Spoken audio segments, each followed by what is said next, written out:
আমাদের চারপাশে আমাদের পরিবারে আমরা এমন কিছু মানুষের সঙ্গে সব সময় ওঠা বসা চলাফেরা সব কিছু করতে থাকি, এমনকি সুখের দিন দুঃখের দিন সে সবটাই তাদের সাথে কাটাতে থাকি, কিন্তু তার মাঝেও কখন যে কার থেকে কতটা আঘাতকে পেয়ে যায় তা কিন্তু আমরা হিসেবও করতে পারি না। বিশেষ করে যারা আঘাতটা দেয় বা যাদের দিক থেকে আঘাতটা আসে তারা কিন্তু কোনোভাবেই তার একটুকুও আঁচ বুঝতে পারে না।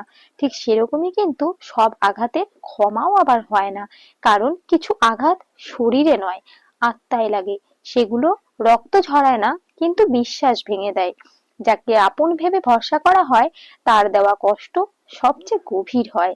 সময় অনেক ক্ষত ঢেকে দেয় ঠিকই, কিন্তু কিছু স্মৃতি চুপচাপ বেঁচে থাকে, নীরবে যন্ত্রণা দেয়। ক্ষমা মহৎ গুণ, এতে কোনো সন্দেহ নেই, কিন্তু ক্ষমা মানে ভুলে যাওয়া নয়।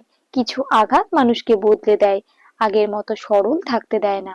তাই সব আঘাতে ক্ষমা হয় না।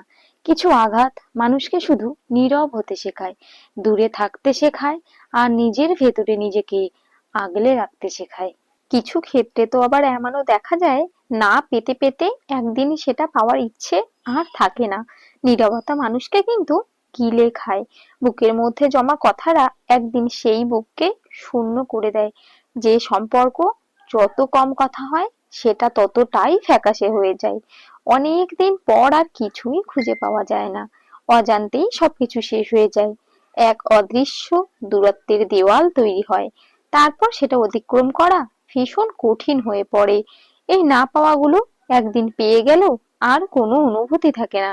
সময় মানুষকে কঠিন করে তোলে, অনুভূতি শূন্য করে দেয়। তারপর বাকি যা থাকে তা হলো পুরোপুরি সমাপ্তি। যাকগে, কাজ করতে করতে তোমাদের সঙ্গে অনেকটা বলা হলো, তবে জানো তো এই কথাগুলো কিন্তু আমাদের মনের অনেকের গভীরের অন্তরের কথা। তো যাই হোক, আমি অনলাইন থেকে দুটো প্রোডাক্ট অর্ডার করেছিলাম অনেকগুলোই, তার মধ্যে এই দুটো আজকে এসছে। তো সে কারণে প্রথমেই আমি এই যে কভারটা রয়েছে সোফা সিঙ্গেল কভার সেটাকেই লাগিয়ে নিচ্ছি। বড়টা আমি কিনেছিলাম মালদা থেকে, আর ছোটটা সেখানে পাইনি, তারপর ছোটটা অনলাইনে কিনলাম। অনলাইনে বড়টার যা দাম ছিল সে তুলনায় কিন্তু মালদা থেকে কেনাতে আমার অনেকটা কম পড়েছে। ছোটটার দাম খুব একটা নেয়নি, ওই 275 টাকার মতো।